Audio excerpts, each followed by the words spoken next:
जुर्म की जंजीरें बोलेंगे जब जब, अपराध के अंधेरे जबड़े खोलेंगे जब जब, तब तब खौफ के सन्नाटे के खिलाफ हम करेंगे ऐलाने जंग। नमस्कार, मैं हूं आप सभी के साथ रचना नितेश और आप देख रहे हैं गुनाह। डराती वारदात और गुनाह की गर्मी से पिघलते जज्बात की पूरी तफसील आज के इस खास बुलेटिन में।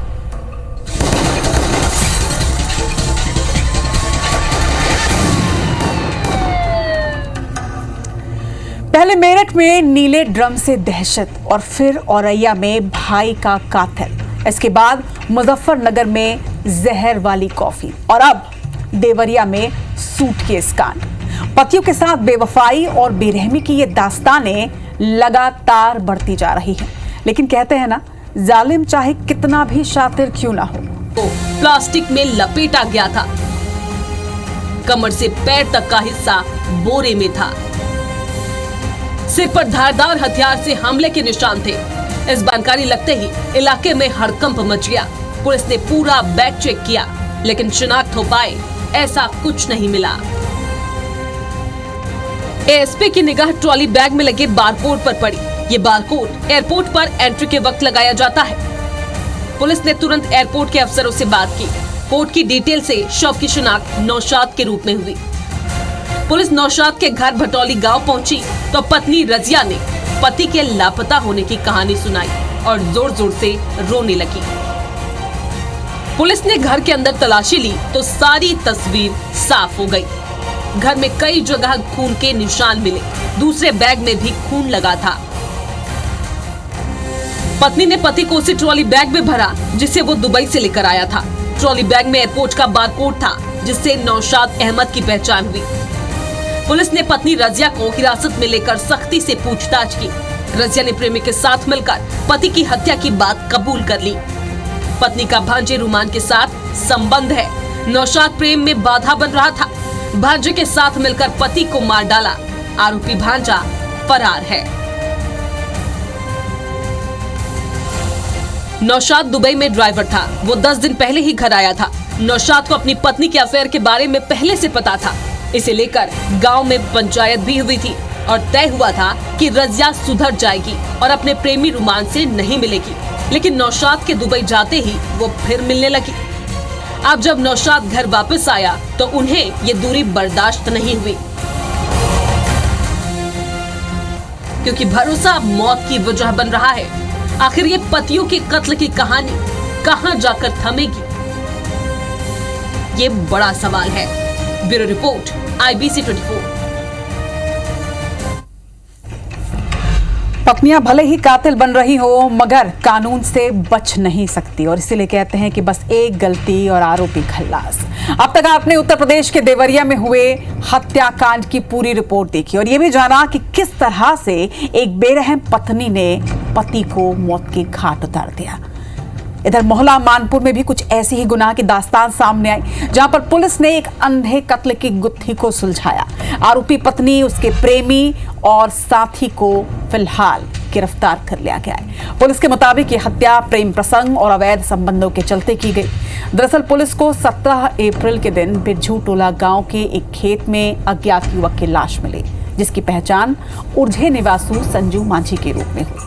पुलिस ने शव का पोस्टमार्टम करवाया तो इस रिपोर्ट में गला दबाकर हत्या करने की बात सामने आई और इसी आधार पर पुलिस ने कुछ संदेहियों को हिरासत में लिया। पूछताछ की गई तो पूरी कहानी पानी की तरह साफ हो गई। पुलिस ने खुलासा करते हुए ये जानकारी दी कि आरोपी युगल और मृतक की पत्नी के बीच पिछले 7 महीने से अवैध संबंध थे, जिसका मृतक पति संजू को पता चला। उसने पत्नी से मारपीट की, मगर इसके बाद पत्नी और प्रेमी ने मिलकर 13 अप्रैल की रात का प्लान बनाया। संजू को रास्ते से हटा दिया गया। पुलिस ने मृतक की पत्नी, प्रेमी युगल और उसके साथी धर्मेंद्र को जेल की सलाखों के पीछे पहुंचा दिया है। ज्ञात लाश पड़ा हुआ है। वहाँ पर तत्काल पुलिस टीम पहुंची और वहाँ पर आज पूछताछ में मृतक की पत्नी यशोदा ही मेन कहानीकार निकली। अपने प्रेमी युगल कुंजाम के सहयोग से उसको ठिकाने लगाना पाया गया। ये सवाल काफी बड़े हैं जिसके बारे में हर किसी को सोचना चाहिए, मगर अब गुना में एक ऐसी खबर जो देश भर में चर्चा का विषय बनी हुई है। डीजीपी, जिस पर पूरे क्षेत्र की सुरक्षा की जिम्मेदारी होती है, अगर मैं ये कहूं कि वही अपने घर में सेफ नहीं है तो आपको लगेगा ऐसा कैसे हो सकता है, मगर ऐसा हुआ है कर्नाटक के बेंगलुरु में, जहां पर पूर्व डीजीपी ओम प्रकाश की रविवार को उनके ही घर में हत्या कर दी गई। पुलिस ने पत्नी और बेटी को पूछताछ के लिए हिरासत में लिया। बताया जा रहा है कि पत्नी का मानसिक संतुलन ठीक नहीं था। झगड़े के बाद पत्नी ने ही पति को मौत की नींद सुला दिया। हालांकि पुलिस अभी पूछताछ कर रही है। आपको बता दें कि पूर्व डीजीपी ओम प्रकाश 1981 बैच के आईपीएस ऑफिसर थे, जो कि मूल रूप से बिहार के चंपारण के रहने वाले थे। पत्नी के साथ उनकी अनबन चल रही थी। पुलिस के मुताबिक ओम प्रकाश और पत्नी में आए दिन झगड़ा होने की जानकारी पड़ोसियों और रिश्तेदारों को भी थी।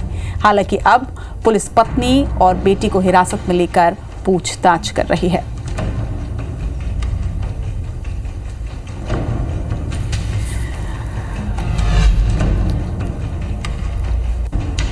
इधर जशपुर के बगीचा थाना क्षेत्र से एक हैरान करने वाला मामला सामने आया, जहां पर एक पति ने अपनी 10वीं पत्नी की हत्या कर दी। सही सुना आपने, 10वीं पत्नी।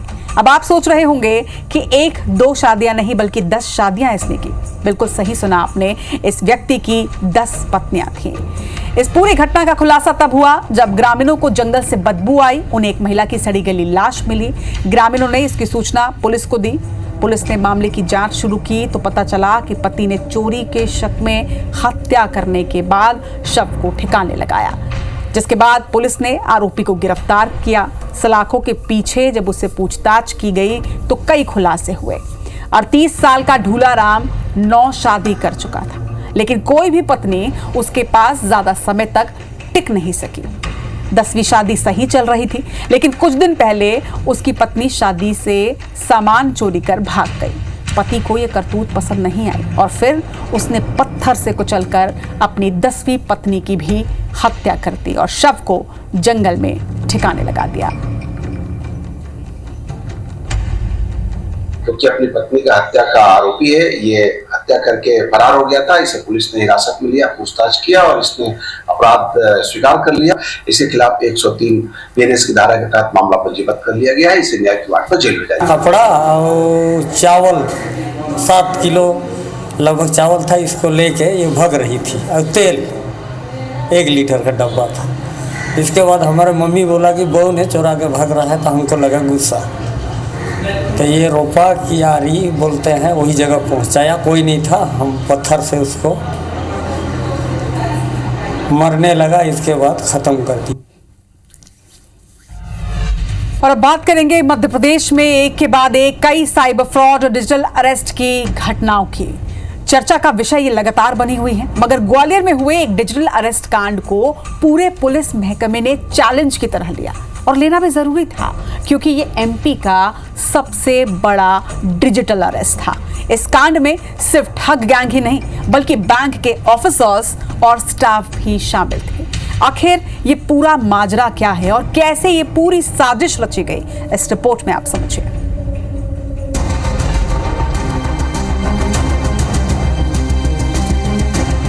लंबे वक्त से डिजिटल ठगी के देश भर में हजारों केस सामने आ चुके हैं, लेकिन ये जानकर पुलिस भी हैरान है कि ठगों के इस रैकेट में निजी बैंक के अधिकारी और कर्मचारी भी मिले हुए हैं। पिछले हफ्ते ग्वालियर में रामकृष्ण मिशन आश्रम के सचिव सुप्रिय दीपतानंद को मनी लॉन्ड्रिंग के केस में फंसाने के नाम पर 26 दिन तक डिजिटल अरेस्ट रखा गया। 2,52,00,000 रुपए की ठगी को अंजाम दिया गया, जिसके बाद ग्वालियर पुलिस ने एसआईटी का गठन कर केस की जांच शुरू की। पैसे कहां और किसके खाते में ट्रांसफर हुए, इसकी जांच हुई तो पुलिस ने पाया कि उज्जैन जिले के बंधन बैंक में 10 लाख रुपए ट्रांसफर हुए। एसआईटी ने उज्जैन में बड़ा एक्शन लिया और बैंक से जुड़े 6 लोगों को गिरफ्तार कर लिया। इस पूरे खेल का मास्टरमाइंड उदय राज है, जिसने पूरी भूमिका बनाई थी। इसमें इमीडिएटली SIT कॉन्स्टिट्यूट की गई थी और SI की टीम ने लगातार काम करते हुए इस केस के जो प्रमुख 6 आरोपी हैं उनको गिरफ्तार किया है। जो बंधन बैंक है जो नागदाम संचालित होती है, बंधन बैंक के सहायक प्रबंधक को अरेस्ट किया है। प्राइमरी जो इन्वेस्टिगेशन हुई है इसमें ये भी सामने आया है कि इस ब्रांच के ऐसे अनेकों खाते हैं जिनका उपयोग इस प्रकार की फ्रॉडुलेंट राशि को निकालने में किया गया है।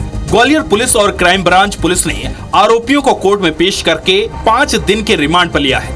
इस दौरान बड़े खुलासे भी हुए हैं। उज्जैन की बंधन बैंक के शाखा प्रबंधक विश्वजीत बर्मन ठगों के कहने पर बैंक में खाता खुलवाता था। शुभम राठौर ऑफिस बॉय हिमांशु से मिलकर फर्जी खाता खोलता। कैशियर काजल जायसवाल पैसों को निकालने और ट्रांसफर करने का काम करती थी। तुषार गोमे 3 महीने में ही बैंक के खाते से 3 करोड़ रुपए निकाल चुका है। सब्जी विक्रेता राहुल कहार के खाते में ही स्वामी से ठगे गए करीब 10 लाख रुपए ट्रांसफर किए गए थे। किशोर विनाग्या पैसे निकालने और ट्रांसफर करने का काम करता था।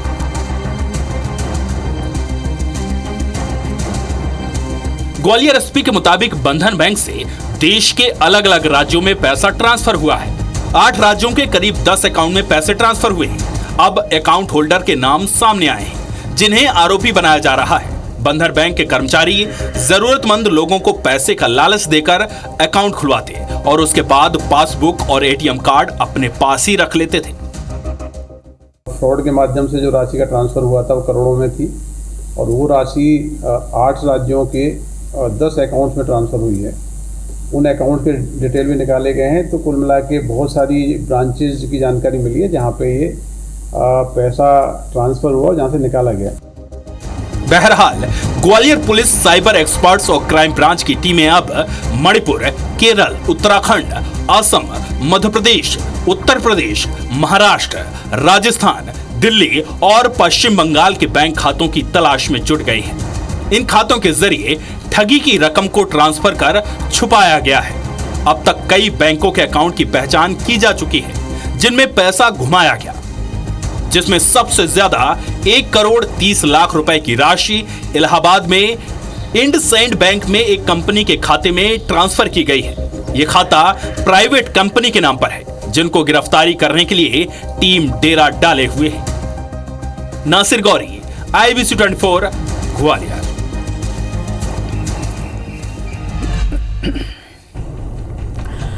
गुनाह में आज के लिए इतना ही। कल फिर आएंगे गुनाहों की नई कहानियों के साथ। तब तक सतर्क रहिए, सावधान रहिए और सुरक्षित रहिए।